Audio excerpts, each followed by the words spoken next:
Muy buenas, saludos a toda la tripulación. En este vídeo personal voy a hablar sobre qué te hace a ti ser tú, porque creo que es un tema muy importante, de creciente importancia en la sociedad en la que vivimos.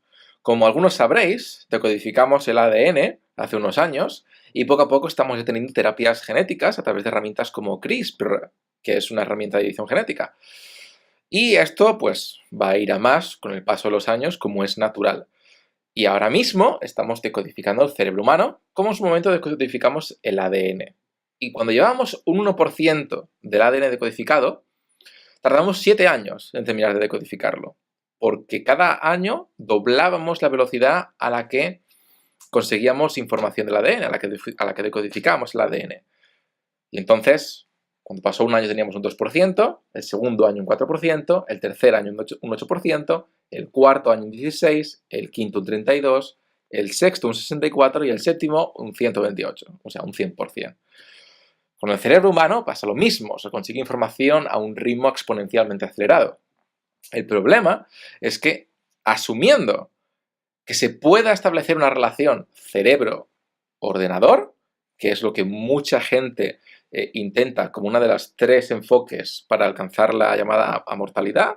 Tenemos el enfoque biológico, del que ya he hablado en este canal, el enfoque de los nanobots, sobre el que no he hablado en este canal y sobre el que yo personalmente soy bastante escéptico, aunque eso podría cambiar si aprendo algo más sobre el tema, y el enfoque del cerebro, sobre el cual yo no soy tan escéptico, y está ahí con el enfoque biológico, pero insisto, es posible que ninguna de estas 3 cosas funcione, lo intento decir en todos mis vídeos, y te termines muriendo, tengas 2, 20, 40 o 60 años, ¿vale? Eso tenlo muy claro.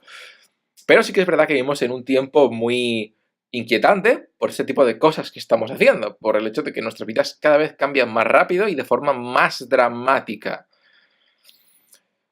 Pero no me voy a extender en ese tema. Quiero centrarme en el tema del vídeo, que es qué te hace a ti, ti. Porque hay gente que dice, no, si podemos copiar la información de tu cerebro y ponerla en un ordenador, podemos conseguir la llamada inmortalidad digital. Y yo soy muy escéptico al respecto. Porque creo que es importante tener en cuenta qué te hace a ti, ti, antes de hacer eso y ver si en ese caso tú seguirías siendo tú o no. Así pues, vamos a ello, muy rápidamente. La primera teoría sobre qué te hace a ti ser tú es que tu cuerpo, todo tu cuerpo, es lo que te hace a ti ser tú. Sin embargo, cuando una persona sufre un trasplante de riñón, por ejemplo, o sufre un trasplante de corazón, o poco a poco va teniendo algún tipo de reemplazo, esa persona consideramos que sigue siendo ella aunque tenga un riñón y un corazón nuevo. Ahora bien, ¿qué es lo que pasa cuando cambiamos todo poco a poco? ¿Qué es lo que pasa si primero cambiamos, asumiendo que podamos hacer esto, ¿vale? Si primero cambiamos tu riñón, luego tu otro riñón, luego tu hígado, luego tu estómago, luego tu páncreas, luego los pulmones, el corazón, luego un brazo, luego el otro, luego los músculos de la espalda, y seguimos así hasta que todo tu cuerpo es diferente. ¿Sigues siendo tú, tú? La gran mayoría de gente dirá que sí. Yo sigo siendo yo, aunque todo mi cuerpo haya cambiado poco a poco. Pero podemos llevar esto un poquito más allá. ¿Qué es lo que pasa si reemplazo todas las células de mi cuerpo poco a poco? ¿Qué es lo que pasa si primero reemplazo todas las células que forman este dedo, luego este, luego este, luego este, luego los del pie, luego las piernas, luego el cuerpo, y luego poco a poco voy cambiando la nariz, los labios, solamente célula a célula, ojo, ¿vale? Cada segundo, bueno, cada segundo no porque tardaríamos la vida, pero rápidamente, pero cada fracción de segundo voy cambiando una célula, poco a poco voy cambiándolo todo. Y en cuestión de un día, ponte, he cambiado todas las células de mi cuerpo. Sigo siendo yo, aunque las células de mi pelo, de mis cejas, de mis ojos y de mi cerebro hayan cambiado. La mayoría de la gente dirá que sí. Ahora bien, ¿significa esto que la información de nuestro cuerpo es lo que nos hace ser quienes somos?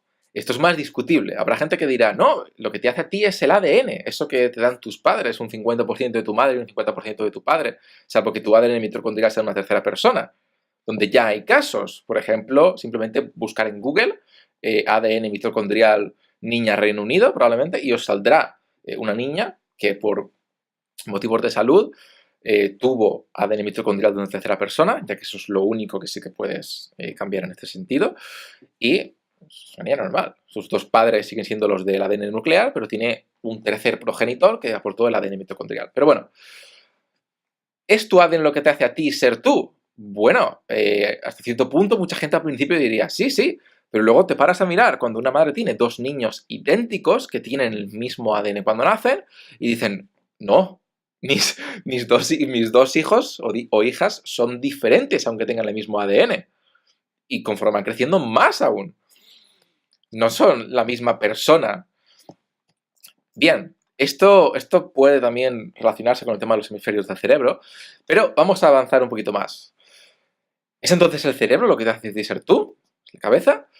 Asumiendo que podamos hacer un trasplante de cabeza, algo que poco a poco ya se ha ido probando. De hecho, creo que en noviembre o en diciembre de 2017 intentaron hacer un trasplante de cabeza, con muchísimas comillas, porque porque eran personas fallecidas, por lo tanto, está un poco lo mismo, aunque para en términos de investigación sí que es muy positivo, y creo que también se hizo con monos en su momento, y creo que estos sí que estaban vivos, pero no estoy 100% seguro de esto. Cuestión, asumiendo que se puede hacer en un futuro, o asumiendo que en un escenario hipotético se pudiera hacer, si yo trasplanto tu cabeza a otro cuerpo, y la cabeza de ese otro cuerpo a ti, ¿quién es quién? O sea, si mi cabeza está en otro cuerpo, ¿soy yo en otro cuerpo? ¿O es la otra, y la otra persona en mi cuerpo es ella, aunque esté utilizando mi cuerpo? Aquí, en el ámbito de la religión y ciertos ámbitos podrá haber mucha controversia, pero la mayoría de la gente dirá, bueno, no es un trasplante de cabeza, es un trasplante de cuerpo. Si mi cabeza pasa a otro cuerpo, yo estoy utilizando ese cuerpo, pero yo sigo siendo yo, aunque tenga otro cuerpo. Lo que me hace a mí entonces no es lo que hay de cuello para abajo, sino lo que hay de aquí, el cerebro. Eso es lo que mucha gente dirá. Y por eso hay muchísima gente que dice que el cuerpo es simplemente pues, el vehículo que utilizamos en la vida y que solo tenemos uno. Aunque podemos cambiar de coche, no podemos cambiar de cuerpo, pero nuestro cuerpo sigue siendo nuestro vehículo. Eso es lo que opina la mayoría de la gente. Ahora bien, aquí ya hay un punto importante y es en el que yo quiero entrar. Y es que no es simplemente el hecho de que sea tu cerebro, sino la información de ese cerebro. Ahí está el punto de la digitalización. Si yo cojo tu cuerpo y lo desintegro y lo reintegro en otro sitio, ¿vale? ¿Tú sigues siendo tú? Si tú te has desintegrado y reaparecido en otro sitio, o eres un impostor, o es simplemente una copia. Bueno, pues es muy fácil responder a esto. Si simplemente creas la copia en otro sitio, pero no te desintegras tú, y los dos estáis vivos, esa otra persona es una copia, no soy yo. Yo sigo siendo yo estoy aquí. Y no quiero que me desintegren. Entonces, en el momento en el que tú te desintegras para crear otra copia, utilizando, por ejemplo, mecánica cuántica, pues hay un problema. Estoy creando simplemente una copia de mí, un clon de mí, y yo me estoy matando en el proceso. Eso es, después de una larga reflexión, lo que mucha gente terminará diciendo. Entonces, teletransportarse no es teletransportarse, es desintegrarse y crear una copia en otro sitio. Y aquí es donde la gente que dice, no, pero podemos crear una copia digital. Pues digo, espera, una copia digital es una copia, no eres tú. Si tú escaneas la información de tu cerebro, algo que se puede hacer de forma rudimentaria hoy, pero que para 2045, 2050 se debería poder hacer por unos $1000, según la trayectoria actual. Si yo escaneo mi cerebro en 2050 por $1000, por ponerte un ejemplo, asumiendo que se pudiera hacer, y lo pongo en un ordenador, esa persona de ahí, en ese ordenador, por ponerlo así, esa inteligencia artificial, entre comillas, soy yo, pero no soy yo. Piensa como yo, se comporta como yo, tiene mis recuerdos, tiene mi personalidad, pero yo sigo aquí, es una copia. Y si entonces yo me muero, esa persona sigue, esa persona digitalizada sigue siendo una copia, no soy yo. Aunque a mí me maten justo el tiempo que hacen la copia. Por tanto, yo soy de la opinión de que no se trata de copiar la información, no se trata de doblar la información, se trata de la continuidad de la información. Cuando tú envejeces, cuando tú te maduras, cuando tú creces, poco a poco cambias tu personalidad. Cuando eres un bebé, cuando tienes 8 años, cuando tienes 18, cuando tienes 40 y cuando tienes 80, tienes una personalidad, un comportamiento y unos recuerdos muy distintos. Si tú coges a tu yo de 80 años y lo pones al lado de tu yo de 8 años, la persona de 80 años va a reconocer a la persona de 8 años como ella simplemente por los recuerdos que tiene y porque tiene recuerdo de ser esa persona. Pero esos recuerdos están tergiversados ya, están degradados y la personalidad, el comportamiento, la actitud y la cantidad de recuerdos de esa persona es muy distinta con 80 años que con 8. Pero se reconoce porque ha habido una continuidad en la información, en los recuerdos, en la personalidad y en la transformación de esa persona. Aunque poco a poco vaya modificándose. Eso es lo importante. Aunque son personas muy distintas, sigue diciendo, sí, es la misma persona. Lógicamente, si las pones una frente a otra como tal, pues son una copia. Pero si tú le pones una foto y se reconoce a sí misma con 80 años y dices, sí, este soy yo con 8 años, es por eso. Por ello, si vamos en algún momento, teóricamente, a digitalizar nada, es importante que sea haciéndolo en streaming, que es lo que ya comenté en otro vídeo de forma muy rudimentaria y es el motivo por el que hago este vídeo. Con streaming me refiero a hacer una copia en directo, en vivo y conectada. Eso es lo fundamental. Conectada. Tu cerebro tiene que estar conectado a ese ordenador y tiene que ser la misma información la que está en el ordenador y en el cerebro a la vez. Y tiene que haber interconectividad. Tú tienes que poder relacionarte con ese ordenador y tu ordenador tiene que poder relacionarse contigo. Y en ese momento es cuando es lo mismo. Es lo mismo. Del mismo modo que yo tengo dos manos y puedo manejarlas, mi conciencia, yo, la información de mi cerebro, puede manejar mi cuerpo físico y el ordenador. ¿Se entiende? Entonces yo soy yo.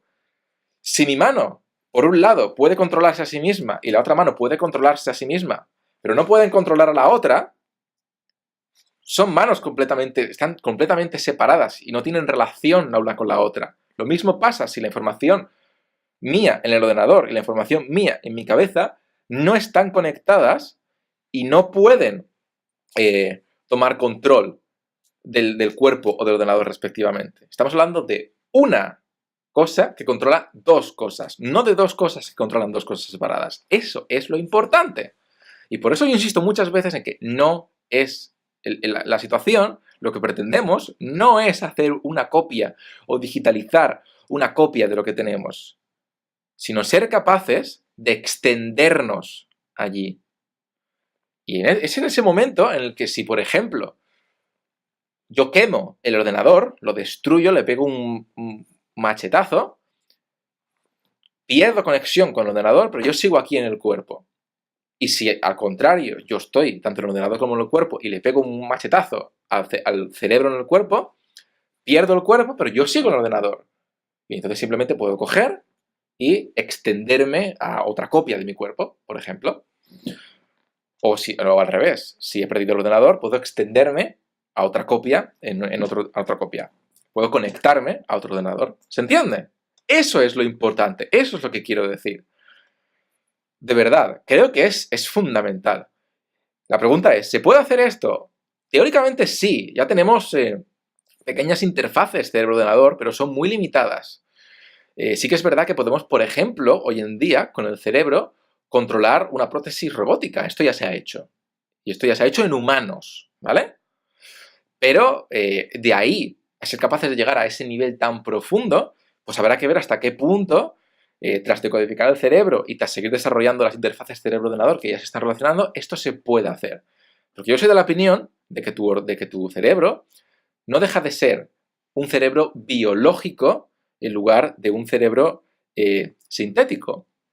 Si puedes crear, y los ordenadores son, en cierto modo, cerebros sintéticos. Igual que tu cerebro no deja de ser un sistema operativo con información. Así que sí, yo creo que se puede hacer, teóricamente.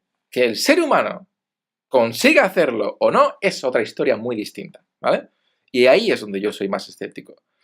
Ya me he alargado bastante con este vídeo, así que no me voy a enrollar más. Un saludo, hazme saber tus comentarios y como siempre, un saludo y hasta luego. Chao.